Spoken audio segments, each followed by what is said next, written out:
सीखो फिर खर्च करो। पर दीदी देखो, कमाई का एक हिस्सा हमेशा बचाना चाहिए, लेकिन दावत देने से नहीं बचोगे तुम। हाँ दीदी, दावत मेरी, बजट तुम्हारा। अच्छा, आरबीआई कहता है सही माली बर्ताव करे आपका बचाव।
बेदी, सादत हसन मंटो, इस्मत चुगताई, उपेंद्र नाथ अश्क, देवेंद्र सत्यार्थी, अहमद नदीम कासमी, ख्वाजा अहमद अब्बास और कृष्ण चंद्र वो नाम हैं जिन्होंने 20वीं सदी की तीसरी दहाई में उर्दू फिक्शन को एक नया मोड़ दिया। कृष्णचंद्र पुंछ में पैदा हुए और तालीम के बाद लाहौर पाकिस्तान चले गए। यहां फॉरमन क्रिश्चियन कॉलेज से एफएससी का इम्तिहान पास किया। फिर तकसीम मुल्क के बाद दिल्ली आ गए। यहां ऑल इंडिया रेडियो में मुलाजमत की। कुछ दिनों बाद उनका तबादला ऑल इंडिया रेडियो लखनऊ हो गया, जहां उन्हें एक फिल्म की ऑफर मिली और उन्होंने पूना के लिए रख्ते सफर बांधा और शबाब प्रोडक्शन में काम करने लगे। यहां उन्होंने मन की जीत की कहानी और मकालमे लिखे। फिर पूना से वो बंबई चले गए। यहां उन्होंने 2 फिल्में बनाई जो फ्लॉप रहीं। नेज उन्होंने दूसरी फिल्मों में कहानी भी लिखी और मकालमे भी। कृष्णचंद्र अपने जमाने के एक मारूफ फिक्शन निगार और फिल्मकार थे। उर्दू अदब के अहद जदीद की तारीख में उनका जिक्र किए बगैर कोई भी फहरिस्त मुकम्मल नहीं हो सकती। जबान के माहिर थे। अफसाना सिर्फ खूबसूरत जबान में बोलते चले जाएं तो उसमें वो कहानी अपने आप बन जाती थी। किसी एक किरदार को लेके भी वो कहानी बना लिया करते थे और उसको उनका बयान ही अपने आप में है। वो जबान का मज़ा लिखने का मेरा ख्याल है किसी अदीब ने इस तरह से नहीं लिया जिस तरह से कृष्ण जी किया। कृष्ण जी के छोटे भाई महेंद्रनाथ भी, वो भी दोस्त थे, उनसे भी मिलना उठना बैठना हुआ करता था, लेकिन वो कहानी उस तरह से बयान और नहीं करते थे, कोई भी किसी ने नहीं की। हालांकि ए हमीद दुआना पाकिस्तान से जब लिखते थे तो कहते थे कि ये अंदाज कृष्ण जी, लेकिन जैसे दिलीप कुमार ने बहुत से दिलीप कुमार पैदा किए हैं, कृष्ण जी ने कृष्णचंद्र बहुत उनकी नकल के बहुत पैदा किए अदीब उस ज़माने में, जो ज़बान के साथ खेलने की कोशिश करते थे। लेकिन वो जो अंदाज कृष्ण जी का था वो सिर्फ उन्हीं का अपना ही था। कृष्णचंद्र जो हैं वो ज़्यादा मतलब हमारे साथ गपबाजी में और बहुत सहल पसंदी में वो हमारे बहुत करीब थे। एक तो ये कारण था कि गुलजार जो था उन दिनों में 4 बंगले में रहता था और वो कृष्ण जी का जो घर था उसके पिछवाड़े में कृष्ण जी जब बाथरूम में जाते थे तो उसके दरवाजे से होके जाते थे और कृष्ण जी को मिलना, कृष्ण जी के साथ बस में ट्रैवल करना। फिर कृष्ण जी महेंद्र नाथ उनके छोटे भाई थे, उनके यहाँ आते थे, तो हमारा यही रहता था, हमेशा यही रहता था कृष्ण जी अब क्या कर रहे हैं। क्योंकि कृष्ण जी की कहानी जब छपती थी तो हम भागते थे, हम कोशिश करते थे कि उसी दिन वो कहानी हमारे पास आए और हम वो कहानी पढ़े। और वो खूब लिखते थे और रोमांटिसिज्म उनके अंदर बहुत बेमिसाल भरी हुई थी और कम्युनिकेशन भी बहुत इजी थी हमारी उनके साथ। तो हमने एक दिन उनसे पूछा कि कृष्ण जी आप एज़ यूजुअल हमारे लिए तो खुदा हैं, वो क्या करते हैं, क्या सोचते हैं। ये बात समझने की है कि हम अपने अदीब को खुदा मानते थे, जो आज के ज़माने में लोगों को नाम नहीं मालूम है। अगर आप किसी के पास जाइए, सागर सर्दी नाम लीजिए, तो बोले क्या करते हो। उस वक्त ये नहीं था। उस वक्त जो थे कृष्ण चंद्र अगर है, बेदी साहब हैं, ख्वाजा अहमद अब्बास हैं, सरदार जाफरी हैं, कैफी आजमी हैं, आम नाम लीजिए, खड़े हो जाएंगे लोग। तो ये जो फ़र्क आ गया कल्चर में, आज के कल्चर में। तो एक दिन हम लोग बैठे थे, तो अमली सामने बैठे हुए हैं, बात करना भी डर डर के, कृष्ण जी क्या कर रहे हैं आप।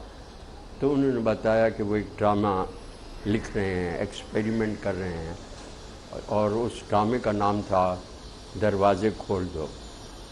वो ड्रामा बाद में ख्वाजा अहमद अब्बास ने डायरेक्ट किया और हमने वो प्ले देखा। कहानी उनकी तकरीबन हर कहानी पढ़ी है। मैं जैसे आखिरी बस उनकी एक कहानी है।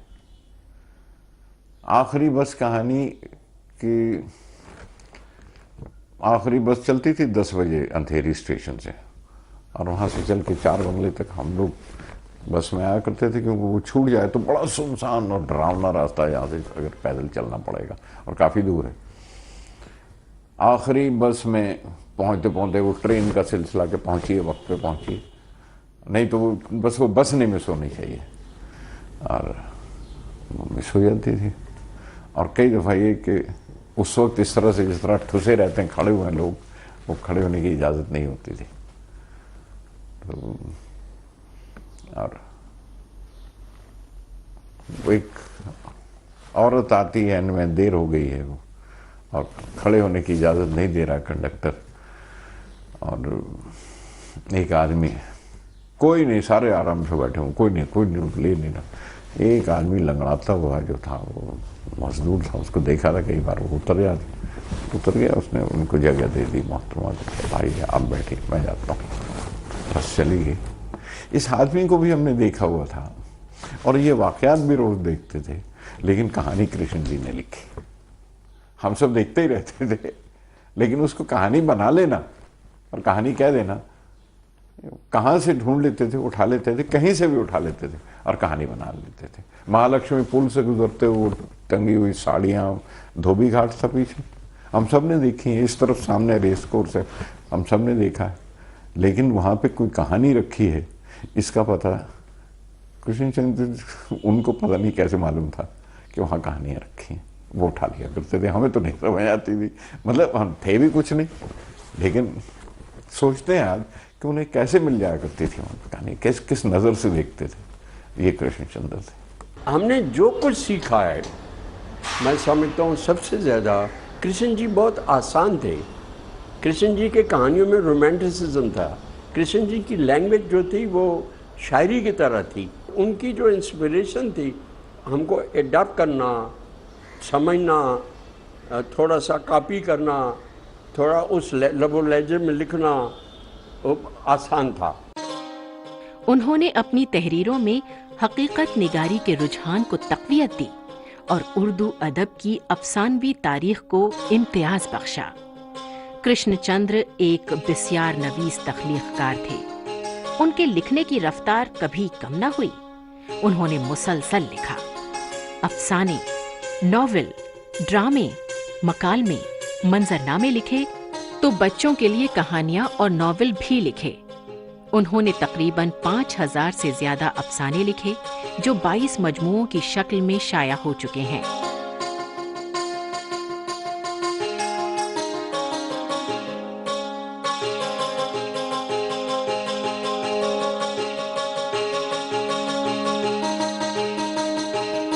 इसके अलावा 21 नॉवेल, 3 रिपोर्टाज और मुतफर्रिक मौज़ूआत पर 30 किताबें तहरीर की। तमाम हिंदुस्तानी ज़बानों के अलावा दुनिया की कई ज़बानों में उनकी किताबें तर्जुमे होकर मकबूल हो चुकी हैं। कृष्णचंद्र ने एक खालिस फनकार की तरह जिंदगी गुजारी। आज़ाद, अपनी मर्जी के मुताबिक इस्तेसाल के खिलाफ अपने कलम से जंग करते रहे। और अपने इस्तेसाल की भी किसी को इजाजत नहीं दी।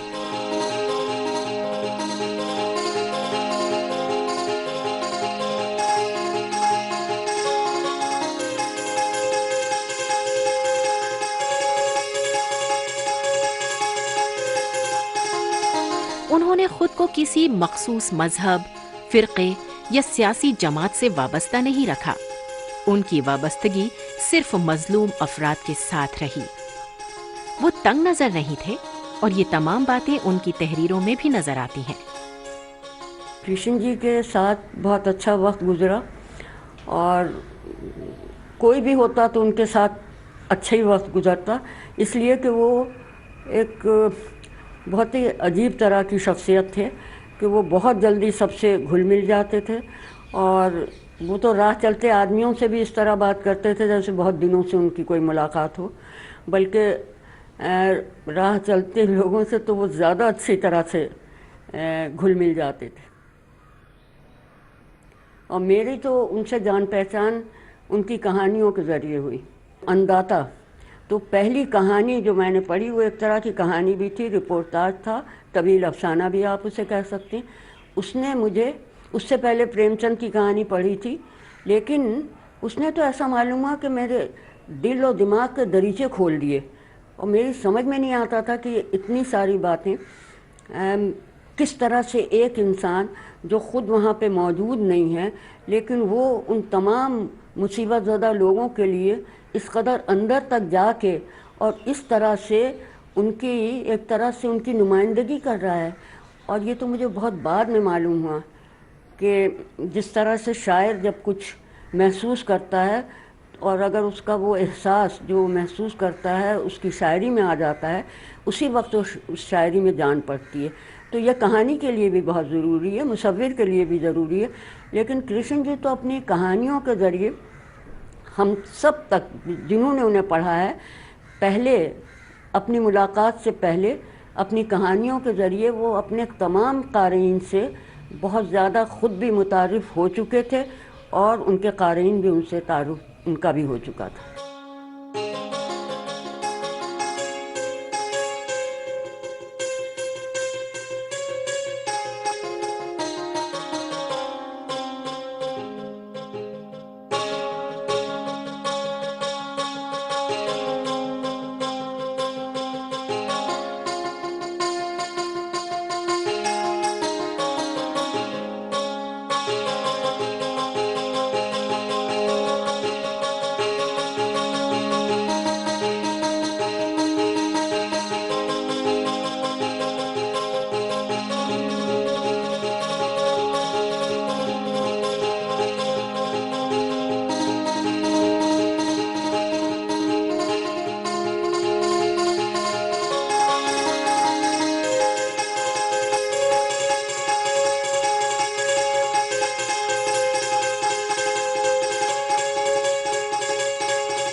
कृष्ण चंद्र का नाम एक ऐसा नाम है कि अफसाना निगारी में उस ज़माने में भी एशिया का अजीम अफसाना निगार उनको लिखा जाता था। उसके बाद चूँकि उस ज़माने में दूसरी कोई रोज़ी रोटी की का ज़रिया नहीं था और अदब ही उनके लिए रोज़ी रोटी का ज़रिया भी था, तो कुछ कंप्रोमाइज़ भी किए उन्होंने और बहुत सारे नावल ऐसे लिखे जिनका अदबी मयार वो नहीं था जो उनके अफसानों का, या ख़ुद जो अंदर से अर्ज होती है उस तरह के अफसानों का जो मयार था वो नहीं रहा। अगर इंतखाब किया जाए और इंतखाब हुआ भी है तो उनके ऐसे अफसाने हैं जिनमें हैत के, टेक्निक के और मौज़ूआत के बेपनाह तजर्बे हुए हैं। उनके यहाँ वसअत बहुत थी, उन्होंने बहुत वसी मौजू को अपनाया और उनके यहाँ तनव्वुर बहुत था मौज़ूआत का, तरह तरह के मौज़ूआत पर उन्होंने लिखा। कृष्ण चंद्र कमिटमेंट बहुत था उनका, कमिटमेंट उनका तरक्की पसंद तहरीक के सिलसिले में भी था और अदब के सिलसिले में भी था। वो अफसाने से में इतना इन्वॉल्व हो जाते थे कि एक वाक़या सलमा सिद्दीकी ने लिखा है कि अक्सर वो कमरा बंद करके लिखा करते थे, अपने लिखने के कमरे को हमेशा अंदर से बंद कर लेते थे।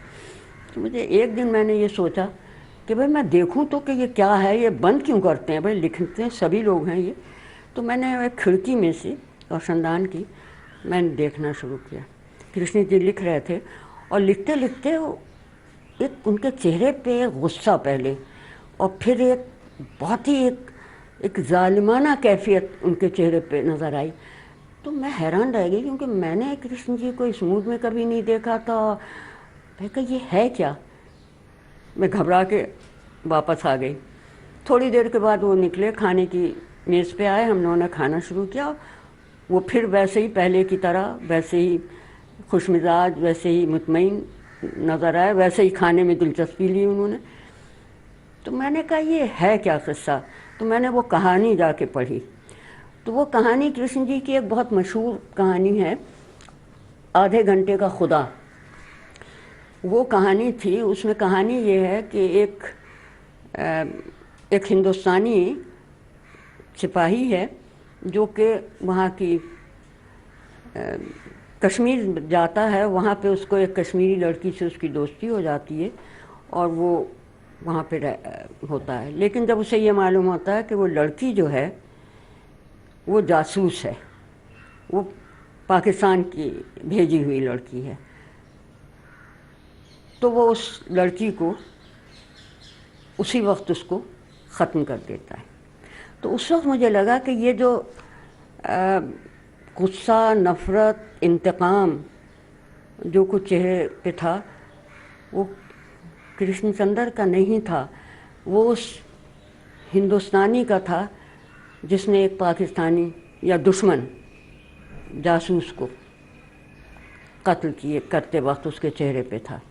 उसके बाद से मैंने फिर कृष्ण जी को कभी उनको लिखते वक्त नहीं देखा, ख़ास तौर से उस वक्त जब वो एक गधे की आत्मकथा लिख रहे थे। मैंने सोचा भाई अगर इंसान को, किसी राइटर को खुद वो बन जाना पड़ता है अपना मौजू, तो फिर मैं क्यों देखूं। तो इससे ही पता चलता है कि उनकी तख्लीकी क़ुव्वत जो थी वो एक तो बेपनाह थी और कमिटमेंट बहुत था और इन्वॉल्वमेंट बहुत था। वो इतना ज़्यादा इन्वॉल्व हो जाते थे अपने अफसानों के साथ और अपने किरदारों के साथ, उस मौजू के साथ, कि बेपनाह अपनाइयत महसूस करके उनको तख्लीक करते थे। उन्होंने ऐसे अफसाने लिखे जो आवाम को से खिताब भी था, आवाम के लिए होते थे, आवाम को के दर्द और उनके मसाइल बयान होते थे। लेकिन तरक्की पसंद अफसाना निगारों में सबसे ज़्यादा अगर हैत के तजर्बे किए हैं तो वो कृष्णचंद्र ने ही किए हैं। कृष्ण जो है वो तेज़ रो था और उसके पास तेज़ रवि भी एक खूबी होगी है, लेकिन उसके पास फन्नी जैसे होती है रकावट नहीं कहूँगा, रोक वो ज़रूरी होती है। अब टॉल्स्टॉय की कहानी को आप ऐसे पढ़े ना तो कहीं भी ऐसे लगता है कि रगड़ नहीं पैदा हुई, अपने आप कहानी स्मूथली चली जाती है। तो ये खूबी है ना, बहुत बड़ी खूबी है, लेकिन ये फितरी लगनी चाहिए। अगर आप बहुत कोशिश करें, अब जहाँ जहाँ आपके बेदी अब उसकी आदत पड़ गई थी, और मेरा ख्याल है कि वो कभी कभी अपनी इस आदत से चिढ़ जाते होंगे, जहाँ के उनको फ़ायदा हो रहा है उनको उससे, यानी जो कृष्णचंद्र के पास वो रुकावट नहीं थी, तो बहुत से फनी तौर पर नक्स पैदा होने शुरू हो गए जो वेदी के पास है ही नहीं या बहुत कम है। लेकिन उसका फ़ायदा कृष्णचंद्र को ये हुआ कि कृष्ण में एक तेज़ी आ गई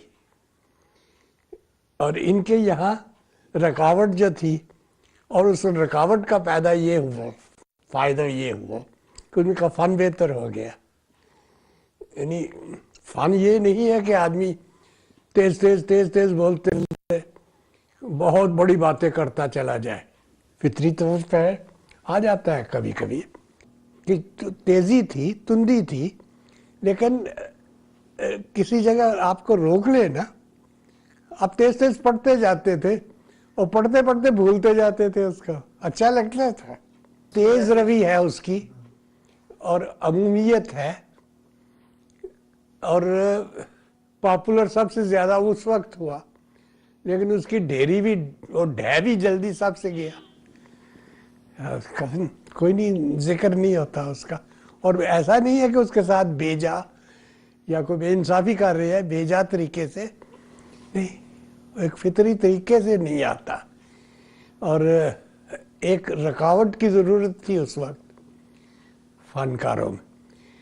ये जो हमारे हकीम, मौलाना, मुर्शद, ये जिस तरीके से कहानी में हकायत डाल रहे थे और तरजीहें डाल रहे थे, नेकी की खूबियाँ गुनवाते थे, जिस तरह ये करो वो ना करो, ये ऐसा था। राशिद खैरी का जो जरिया था वो ज़रा पहले भी था, लेकिन वो कहानी उस तरह नहीं होती कि ये जहाँ आज ये मामला आता है ना, अच्छा बुरे से बेहतर है। और सबसे पहला नॉवेल उनका जो है शिकस्त में कृष्ण जी अपने पूरे, यानी वो पहला नॉवेल है उनका। और मैं मुझसे अगर आज भी कोई पूछे कि उनका बेस्ट, बेहतरीन, काबिल कदर नॉवेल कौन है, तो मैं आज भी ये कहूँगी कि शिकस्त। क्योंकि शिकस्त में उन्होंने अपने कश्मीर में वो पैदा हुए, पुंछ में उनके वालिद थे डॉक्टर, तो कश्मीर से जो उनका एक इश्क था वो ऐसा था कि वो बहुत मुश्किल से किसी ऐसे आदमी को मिल सकता है जो कि कश्मीर में ना पैदा हुआ हो। यानी कश्मीर की एक एक चीज़ वो जिस तरीके से बयान करते हैं, उसके सिर्फ उसके मनाजिर को नहीं, उसकी एक एक चीज़ को। जब मैं वहाँ गई हूँ तो एक एक चीज़, देखो ये है और ये दरख्त है और इसके ऊपर ये सेब है और फलां ये है, यानी वो तमाम चीज़ें तो सारी दुनिया में होती होंगी, लेकिन कृष्णचंद्र के लिए वो बेइंतहा कीमती और काबिल कदर होती थी क्योंकि वो कश्मीर में होती थी।